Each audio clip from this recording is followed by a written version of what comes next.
Welcome to my channel chai biscuit. ఈరోజైతే నేను meal maker curry చూపిస్తున్నాను. టేస్ట్ అయితే చాలా అంటే చాలా బాగుంది. ఇలా చేస్తేను గ్రేవీ కూడా చాలా చిక్కగా వస్తుంది.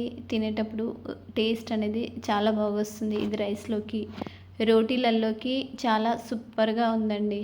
ఇది ఒక్కసారి మీరు ట్రై చేయండి. ఇప్పుడు ఇది ఎలా చేస్తారో చూద్దాం. దీనికోసం అనేసి మిల్ మేకర్లని వాటర్లో వేసి నానబెట్టేసేసుకున్నాను. ఇవి మంచిగా నానిపోయినాయి. ఇప్పుడు స్టవ్ మీద ప్యాన్ పెట్టేసేసుకొని దీంట్లోకి కొంచెం ఆయిల్ వేసుకోవాలి. ఆయిల్ వేడవగానే కొంచెం జీలకర్ర వేసేసుకొని అలాగే ఉల్లిపాయ ముక్కలు వేసుకోవాలి. ఒక మీడియం సైజు ఉల్లిపాయను కట్ చేసి పెట్టేసేసుకున్నాను. ఉల్లిపాయ ముక్కలు వేసేసుకొని కొంచెం ఫ్రై అవ్వగానే ఇప్పుడు ఇందులోకి 3 మీడియం సైజ్ టమాటాలు చిన్న ముక్కలుగా కట్ చేసి పెట్టేసేసుకున్నాను.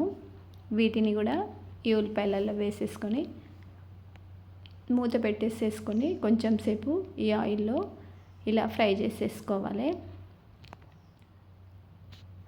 ఇలా ఫ్రై అయిన తర్వాత ఇప్పుడు ఇందులోకి ఒక 7-8 వరకు మిల్ మేకర్లు వేస్తున్నాను. ఈ మిల్ మేకర్లు ఇందులో వేసేసుకొని ఒక్కసారి ఇలా కలిపేసేసుకొని స్టవ్ ఆఫ్ చేసేసుకోవాలి. ఇందులోకి కొంచెం అల్లం అలాగే కొంచెం వెల్లుల్లి వేసేసుకొని దీన్ని అంతా కూడా ఇలా కలిపేసేసుకొని ఇప్పుడు ఇది చల్లగయ్యేంత వరకు పక్కకు పెట్టేసేసుకొని ఇందులోకి 3 కాజులు వేస్తున్నాను. వేసేసుకొని చల్లగైన తర్వాత దీన్ని పేస్ట్ లాగా మిక్సీ పట్టేసేసుకొని పక్కకు పెట్టుకోవాలి. ఇప్పుడు ఇదే డిష్లోకి ఇంకొంచెం ఆయిల్ వేసేసుకొని బిర్యానీ ఆకు, ఆవాలు, జీలకర్ర అలాగే కొంచెం ఉల్లిపాయ ముక్కలు వేసుకోవాలి. ఆల్రెడీ ఉల్లిపాయ ముక్కలు ఫ్రై చేసుకున్నాం కాబట్టి ఇందులో ఎక్కువ వేసుకోవద్దు, కొంచెమే వేసేసుకోవాలి. ఈ ఉల్లిపాయ మంచిగా ఫ్రై అయిన తర్వాత ఇందులోకి కొంచెం కరివేపాకు వేసేసుకొని ఒకసారి కలిపేసేసుకోవాలి. ఇప్పుడు ఇందులోకి మిక్సీ పట్టేసి పెట్టేసేసుకున్న టమాటా, ఉల్లిపాయ, మిల్ మేకర్లు ఈ పేస్ట్ను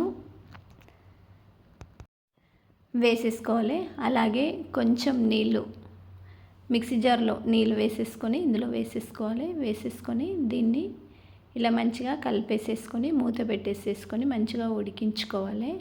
కొంచెం ఉడికిన తర్వాత ఇందులోకి కొంచెం పసుపు, రుచికి సరిపడినంత కారం, ఉప్పు అలాగే ధనియాల పొడి, జీలకర్ర పొడి వేసేసుకొని ఒకసారి మంచిగా కలిపేసేసుకోవాలి. ఇలా కలిపేసుకున్న తర్వాత ఇప్పుడు దీనిపైన మూత పెట్టేసేసుకొని మంచిగా ఉడికించుకోవాలి. ఆల్రెడీ సగం వరకు ఫ్రై అయినాయి టమాటాలు కాబట్టి ఇంకా కొంచెం సేపు ఇలా ఉడికించుకోవాలి. ఇప్పుడు ఇది కొంచెం థిక్గా ఉంది కాబట్టి ఇందులోకి నేనైతే కొంచెం వాటర్ వేస్తున్నాను. వాటర్ వేసేసుకొని ఒక్కసారి కలిపేసేసుకొని ఉడికించుకోవాలి. ఇది మంచిగా ఉడికిన తర్వాత ఇందులోకి ఈ మిల్ మేకర్స్ ఉన్నాయి కదా, మిల్ మేకర్లో నీళ్ళని పిండేసేసుకొని ఇప్పుడు ఈ గ్రేవీలో వేసేసుకోవాలి. వేసేసుకొని ఈ మిల్ మేకర్లు కూడా కొంచెం సేపు ఉడికించుకుంటే ఈ గ్రేవీ అంతా కూడా మిల్ మేకర్లు పట్టేసేసుకొని మంచి టేస్ట్ వస్తుంది. అలాగే ఇందులోకి కొంచెం గరం మసాలా వేసేసుకొని లాస్ట్లో కొంచెం కసూరి మేతి వేస్తున్నాను. ఈ కసూరి మేతి వేయడం వల్ల టేస్ట్ అనేది చాలా బాగా వస్తుంది. అందుకనేసి కొంచెం కసూరి మేతి వేసేసుకున్నాను. ఇలా దగ్గరికి వచ్చేంత వరకు ఉంచేసుకొని స్టవ్ ఆఫ్ చేసుకొని సర్వ్ చేసుకోవాలండి. టేస్ట్ అయితే చాలా బాగుంది. రైస్లోకి, రోటీలలోకి చాలా సూపర్గా ఉంటుంది. గ్రేవీ చిక్కగా రావాలంటే ఈ ఫ్రై చేసిన టమాటాల్లో కొంచెం మిల్ మేకర్లు వేసేసుకోండి. వేసేసుకొని మిక్సీ పట్టుకుంటే గ్రేవీ అనేది చిక్కగా వస్తుంది. తినేటప్పుడు టేస్ట్ అనేది చాలా బాగా వస్తుంది. మీ అందరికి కూడా స్మాల్ రిక్వెస్ట్ అండి, ఎవరైతే మా వీడియోస్ చూస్తున్నారో, ఎవరైతే ఇప్పటివరకు సబ్స్క్రైబ్ చేసుకోలేరో మీరందరూ కూడా తప్పకుండా మా ఛానల్ చాయ్ బిస్కెట్ ఛానల్ని తప్పకుండా సబ్స్క్రైబ్ చేసుకోండి. అలాగే మీ ఫ్యామిలీ మెంబర్స్కి, మీ ఫ్రెండ్స్కి షేర్ చేయండి, ఇంకా లైక్ చేయండి. Thank you.